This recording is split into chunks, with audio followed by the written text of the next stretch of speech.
আমি একটা সময় দেখি মুর্শিদাবাদে যাচ্ছি একটা জলসায়, তো তৎকালীন সময় আজ থেকে প্রায় 7-8 বছর আগে ট্রেনে যেতাম। ট্রেনে যাচ্ছি, এক মুরব্বী চাচা সে আমাকে দেখে বলতেছে, আপনি না অমুক, আপনার কথা মাঝে মধ্যে একটু ইউটিউবে দেখি আর কি, ওয়াজটা শুনি, তো আপনি অমুক মলি সাহেব? আমি বলি হ্যাঁ বাবা। তা বলতে খুব ভালো লাগে, আলহামদুলিল্লাহ আপনার কথাগুলো শুনতে ভালো লাগে, খুব শুনতে ভালোবাসি। তা আমি মুরব্বীর হাতের দিকে দেখলাম একটা মাদলি পরা আছে। কি পরা আছে? মাদলি পরা আছে, এবং গলায় ভালো করে দেখলাম সেই চারকোনা টাইপের কি বলে যে একটা তাবিজ, সে আলাদা তাবিজ, মানে চারকোনা টাইপের, আর লাল সুতোতে বাঁধা আছে গলায়। তাই চাচা এ পেয়েছো কোথায়? বলতে বাবা বলো না, ছেলে আমার আজমিরে নিয়ে গিয়েছিল, আজমির থেকে আমার এক বাবা দিয়েছে। কে দিয়েছে? বাবা দিয়েছে। তো আমি বললাম এইগুলো তো আল্লাহর পক্ষ থেকে নিষেধ আছে, তাবিজ কবজ শরীরে বাঁধা নিষেধ, এগুলো শিরক করা যাবে না।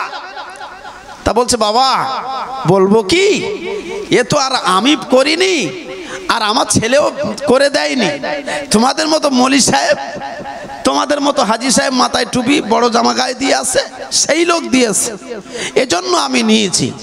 তা আমি বলি চাচা একটা কথা আপনাকে জিজ্ঞেস করি, আপনি কি করেন? বলতে চাষবাস করি, যেহেতু আমার 2-3 বিঘে জমি আছে, চাষ করি। তাই বলি ধান চাষ করেন? তো বলে হ্যাঁ ধান চাষ করি। আমি বলি চাচাটা কথা জিজ্ঞাসা করি, আপনি বুদ্ধিমান লোক, আপনি যদি উত্তর দেন স্পষ্ট তাহলে আমার বুঝে আসবে। তো আপনি যখন ধান চাষ করেন, ধান কাটা ছেঁড়ার পরে বাড়িতে যখন আনার পরে ওইভাবে গোলায় ভরে দেন না একটু পরিষ্কার ঝরিষ্কার করে তারপরে গোলায় দেন? বলতেছে বাবা পরিষ্কার ঝরিষ্কার করে লোক নিয়ে তারপরে গোলায় দেই। কিভাবে পরিষ্কার করেন? না কুলোয় দিয়ে আর হাওয়ায় ধরলে পরে ওই ধানের মতো এক ধরনের একেবারে পাতলা ফিনফিনে ধানের মতো একটা, তার নাম হলো চিটে, এই চিটেগুলো উড়ে পাড়িয়ে যায়, ধানগুলো রয়ে যায়। তো আমি সেই কি হচ্ছে ওখানে, কি হচ্ছে? আচ্ছা আমার দিকে তাকা, আমার কথা কি শুনতেছেন? ধানের মতো দেখতে একই, কিন্তু ভিতরে মাল নেই, হাওয়ায় দিলে পরে সেইগুলো উড়ে চলে যায়, ধানগুলো রয়ে যায়, ধানগুলো নিয়ে তারপরে গোলায় ভরে দিই। আমি বলি বাহ খুব দারুণ কথা বলেছেন। আমি বলি চাচা যে ধানগুলো ভরে দেন, ধানের মতো যে চিটেটা বলছেন ও দেখতে কোয়ালিটি একই না? বলছে হ্যাঁ বাবা একদম সেম, দ্বিতীয় কোনো নাই, এর পেট মোটা, এর পেটে কিছু নাই, পেট চ্যাপটা। তা আমি বলি চাচা আপনি বলছিলেন না যে আমার মতো বড় জামা গায়ে দেওয়া, মাথায় টুপি দেওয়া, এরকম হুজুরে এই দোয়া দিয়েছে, দোয়া আর তাবিজ মেঁধে দিয়েছে। তো আমি বলছি চাচা এই যে ধানের মতো দ্বিতীয় জিনিসটা যে উড়ে পালিয়েছে না, ওর পেটে কিছু নাই, তা ওই যে মাল দিয়েছে ওই মলি সাহেব, ওই পীর সাহেব, ওই দরবেশ সাহেব, ওই মালের পেটে আল্লাহর কোনো কোরআনের জ্ঞান নাই, তাই আপনাকে ভুয়া তাড়ি দিয়ে এই তাবিজ দিয়েছে। এটা শরিয়াতে কোনো বৈধ নয়, এটা হলো শিরক, এটা শরিয়াতে কোনো জায়েজ নয়, এটা হলো নাজায়েজ। এই জন্য চাচা আমি আপনাকে বলতেছি আসলে ওর কাছে মাল নেই। চাচা বলতেছে সত্যি কথাটা খুব লজিক আছে, বুঝেছি, আমার বুঝে এসেছে। আমার প্রিয় ভাইয়েরা, আল্লাহ তাআলা বলেছেন ইত্তাবিউ মা উনজিলা ইলাইকুম মির রাব্বিকুম মিন দুনিহি। আল্লাহ তাআলা বলেছেন আমার পক্ষ থেকে একটা কিতাব আমি আল্লাহ পাঠিয়েছি নবীর উপরে, কোরআনুল কারীম। এই কোরআনুল কারীম সংবিধান হিসাবে তোমরা মেনে নেবে। দুনিয়ার কোনো বাবা, দুনিয়ার কোনো বই, দুনিয়ার কোনো পুস্তক দিয়ে এমন করে বেনামাজিকে নামাজি বানানো সম্ভব নয়, এমন করে দুনিয়ার কোনো বই পুস্তক দিয়ে খারাপকে ভালো বানানো সম্ভব নয়। ভালো যদি করতে হয় আল্লাহর কোরআন দিয়ে করা যায়। কথা ঠিক কি ঠিক না? কথা বলেন ভাই, কথা বুঝে আসলো? এজন্য প্রিয় মুসলমান ভাইয়েরা, এই ধরনের যারা এমন করে দেখবেন সঠিক শরীয়তের আইন তারা প্রাধান্য দেয় না, তারা মান্যতা দেয় না। আল্লাহর পক্ষ থেকে আল্লাহ বলেছেন মুহাম্মদ সাল্লাল্লাহু আলাইহি ওয়াসাল্লাম, আপনার উপরে যে আমি আল্লাহ কোরআন পাঠিয়েছি, এই কোরআন দিয়ে সব কিছু পরিবর্তন করতে হবে, সমাজ সংস্কারক করতে হবে। এমন করে রাজনীতি করতে গেলে আল্লাহর বিধানও মানা লাগবে, সমাজে পরিবর্তন আনতে গেলে আল্লাহর কোরআনের আইন লাগবে। এজন্য কোরআন ছাড়া বিকল্প কোনো রাস্তা নাই। আছে প্রিয় ভাইয়েরা আমার, আল্লাহ তাআলা বলেছেন খবরদার, আমার পক্ষ থেকে যে সংবিধান পাঠিয়েছি একজন কমপ্লিট হতে গেলে আমার সংবিধানটা মানা লাগবে। প্রিয় ভাইয়েরা আমার, আমার কলিজার টুকরা বাবাজি, বাড়িতে কোরআন শরীফ রাখুন না। অনেকে দেখবেন তবলিগ ভাইয়েরা আছে, আমি তবলিগে গেছি, চিল্লা দেয়নি, তবে 3 দিনের জমাতে বহুদিন গেছি। তো প্রিয় ভাইরা, আমি একজন আমির সাহেবকে জিজ্ঞাসা করছি, আমির সাহেব, আমি কিন্তু কোনো ব্যাপারে লাগালাগি করতে আসেনি, জাস্ট আপনি বোঝানোর জন্য বলছি। আমি বলছি আমির সাহেব, একটা কাজ করলে তো হয়, এই যে মাগরিবের পরে ফাজাইলে আমাল, তবলিগে নিসাব, ফাজাইলে আমাল, মুনতাকাব হাদিস যেগুলো পড়া হয়, এইগুলো না পড়ে কোরআন শরীফের ছোট্ট ছোট্ট আয়াত আছে, সেইগুলো পড়ে যদি ব্যাখ্যা করা হয় কেমন হয়? বলতেছে না, এটা করা যাবে না। কারণ হলো আমাদের বড়রা এটা শেখায়নি। বড়রা শিখিয়েছে মাগরিবের পরে সালাম ফেরানোর পরে আপনারা সবাই বসে যাবেন, দিনের কথা কিছু আলোচনা হবে। বলে কি বলে না? জামাতি ভাইরা কেউ আছেন এখানে? এটা বলে কি বলে না যে সালাম ফেরানোর পরে দিনের কথা কিছু আলোচনা হবে, আপনারা বসে যাবেন। দিনের কথা কি? মুনতাকাব হাদিস, ফাজাইলে আমাল, তাবলিগে নিসাব, এইগুলো পড়ে সুন্দর করে বাংলা ব্যাখ্যা করে হাদিস দিয়ে রেফারেন্স দেওয়া আছে, সেগুলো পড়া হবে। তো আমি আমির সাহেবকে বললাম, আমির সাহেব, এটা না পড়ে যদি কোরআন শরীফের আয়াত দিয়ে ছোট ছোট করে বলা হয় তাতে তো ভালো হয়। বলছে না, এটা করা যাবে না। প্রিয় ভাইয়েরা আমার, প্রশ্ন আপনাদের কাছে আমার একটা, আল্লাহ তাআলা বলেছেন মুহাম্মদ সাল্লাল্লাহু আলাইহি ওয়াসাল্লাম, পৃথিবীর এই মানুষকে ভালো করতে গেলে কোরআনের আয়াত দিয়ে আগে তাকে বোঝাও, আয়াত দিয়ে আগে তাকে বলো। কোরআনের আয়াত দিয়ে যদি কোনো মানুষকে বলা হয়, সেই মানুষটা কিন্তু মানতে তার মনে একটা দৃঢ়তা চলে আসবে, একটা ভালোবাসা আসবে, সেই মানুষটাকে বোঝাতে একটা সহজ হবে। কোরআনের ভিতরে থাকলে সেই মানুষটা কিন্তু আল্লাহ তাআলা তার মনে একটা মায়া, একটা ভালোবাসা সৃষ্টি করে দেবে। প্রিয় মুসলমান আল্লাহওয়ালা বাবাজি, এজন্য আপনাদের কাছে আমার প্রশ্ন হলো, সব কথার এক কথা, আপনি এই বাংলা তাফসির, বাংলা কোরআন শরীফ এসেছে, বাংলা বঙ্গানুবাদ, এইটা বাড়িতে রাখবেন। এইটা বাড়িতে রেখে দেখবেন, আপনি পড়বেন আর এর আয়াতের ব্যাখ্যাটা বুঝবেন। তাহলে কি হবে? আপনার মনে, আপনার অন্তরে কোরআনের প্রতি ভালোবাসা জন্মাবে। কথা ঠিক কি ঠিক না? কথা বলেন। এজন্য কোরআন খালি পড়ে যাচ্ছেন, খালি পড়ে যাচ্ছেন, মানে বোঝেন না, মতলব কি আছে তাও বোঝেন না। এজন্য কোরআন শরীফের বাংলা বেরিয়েছে, বঙ্গানুবাদ, বাংলা সরল সহজ পদ্ধতিতে বার করেছে। এই কোরআন আমরা পড়তে রাজি হই না, কিন্তু আল্লাহর পক্ষ থেকে এমন একটা কিতাব এসেছে, এই কোরআন পড়লে দেখবেন আস্তে আস্তে আপনার ঈমানটা বেড়ে যাবে, আপনার আল্লাহর প্রতি একটা দৃঢ়তা চলে আসবে, ইসলামের প্রতি একটা দৃঢ়তা চলে আসবে। এজন্য আমরা কোরআন সবাই পড়ব ইনশাআল্লাহ। সবাই বলে পড়ব ইনশাআল্লাহ। কোরআনের সহজ সরল বাংলা উচ্চারণ সহ কিতাব, এই কিতাব বাড়িতে আপনারা সবাই রাখবেন, সবাই পড়বেন। আপনি না পড়তে পারেন, আপনার ছেলেটা উচ্চ মাধ্যমিক পাস করেছে, তাকে বলবে বাবা পড়ো তো, এই কোরআনের আগে আয়াত পড়ো, তারপর ব্যাখ্যাটা পড়ো, আপনার দেখবেন বুঝে আসবে। প্রিয় ভাইয়েরা আমার, আল্লাহ তাআলা বলেন কোরআন এমন একটা কিতাব, নবীর উপরে অবতীর্ণ হওয়ার পর আবু জাহাল, আবু লাহাব, উতবা, সাইবা সবাই বলল মুহাম্মদ, এই কোরআন চলতে দেওয়া হবে না, এই কিতাব পড়তে দেওয়া হবে না, এই কিতাব তোমার বানানো কিতাব, তোমার রচিত কিতাব, তোমার তৈরি করা কিতাব, এই কিতাব আমরা পড়তে দেব না, মক্কায় চলতে দেব না। আল্লাহ রব্বুল আলামিনের নবী আল্লাহকে বললেন, আয় আল্লাহ তাআলা, কি করি আপনি পন্থা বলে দেন। আল্লাহ বলেন, এই আমার নবী, আপনি বলে দেন ওই বেঈমানদের, ওয়া ইন কুনতুম ফি রাইবিম মিম্মা নাযালনা আলা আবদিনা ফাআতু বিসূরাতিম মিন মিসলি ওয়াদউ শুহাদাআকুম মিন দুনিল্লাহি ইন কুনতুম সাদিকিন।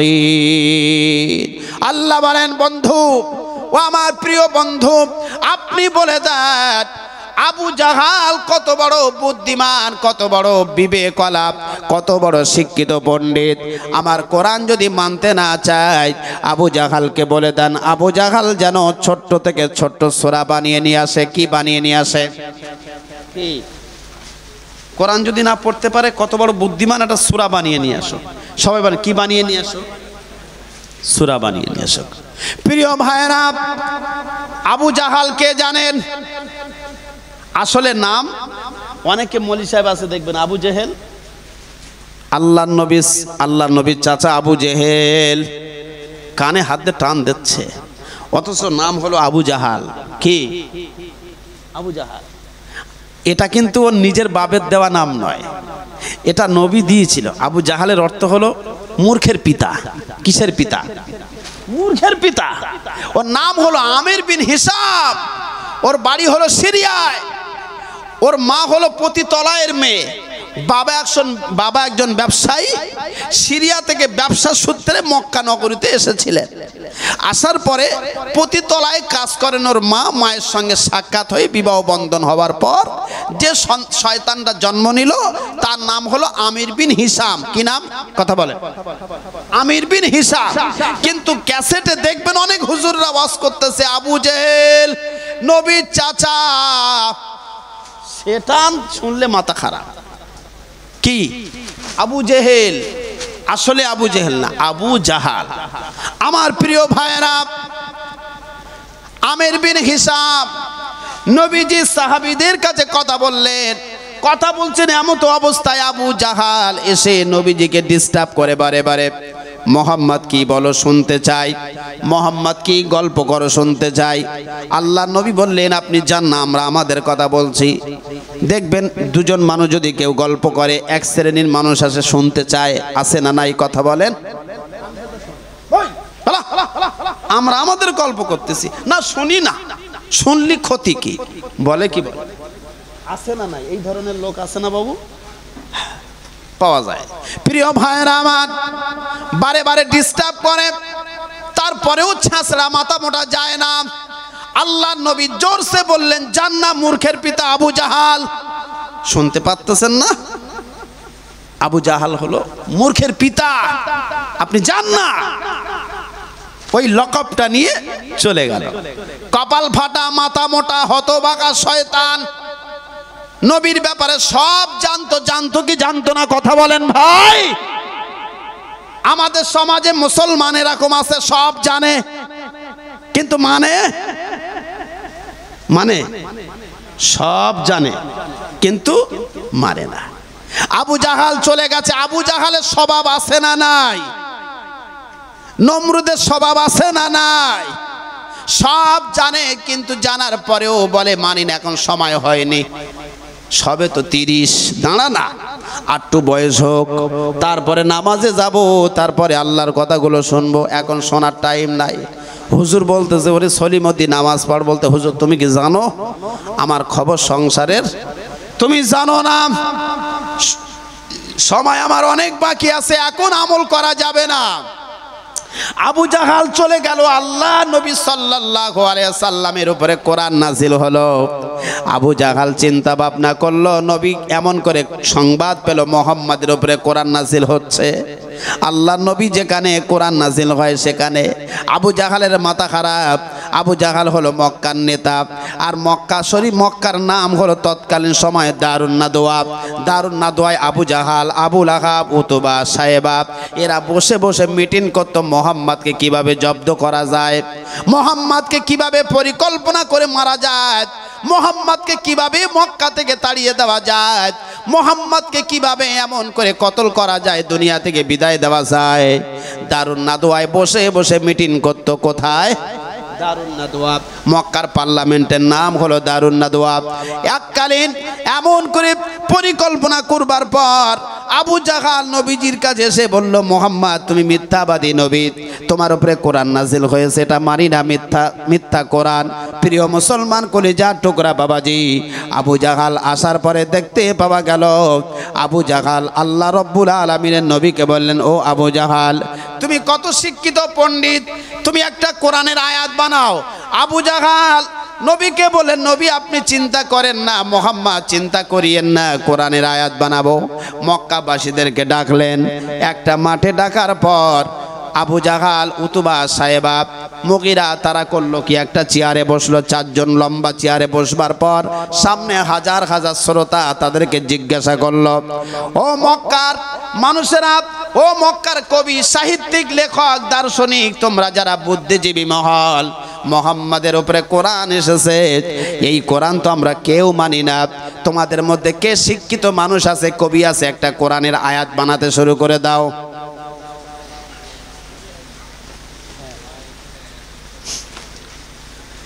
তোমাদের মধ্যে এত শিক্ষিত লোক আছে, কবি কে আছে, একটা আয়াত বানাও। কে বলছে? হাজার হাজার লোকের সামনে উপরে নেতারা বসে আছে আর নিচে শ্রোতা বসে আছে, বলে তোমাদের মধ্যে কে শিক্ষিত কবি আছে, একটা কোরআনের আয়াত বানাও।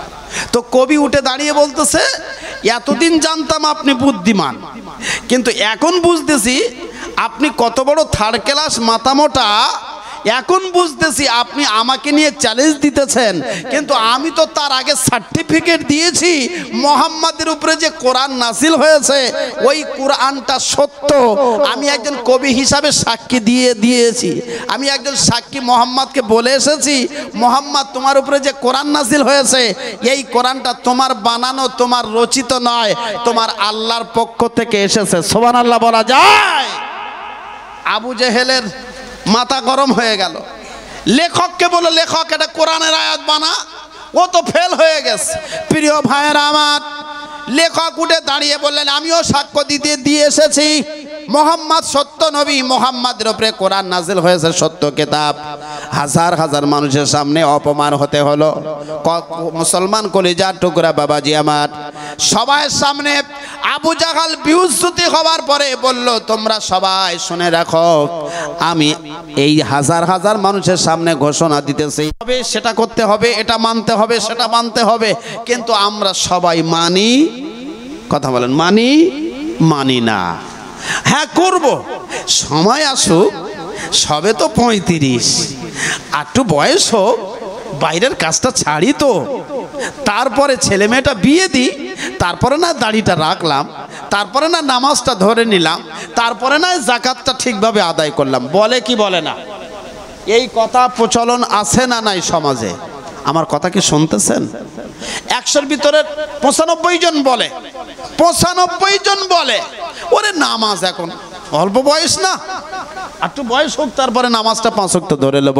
প্রিয় ভাইয়েরা আমার, এই যা শুনেছি, আবু জাহালের স্বভাব যদি আপনার মধ্যে থাকে, আপনি নামকে ওয়াস্তে মুসলমান, আর মুখে দাড়ি রাখলে, গরুর গোশত খেলে, আব্দুল্লাহ, আব্দুল সাত্তার নাম রাখলে, মুসলমানি দিলে মুসলমান নয়।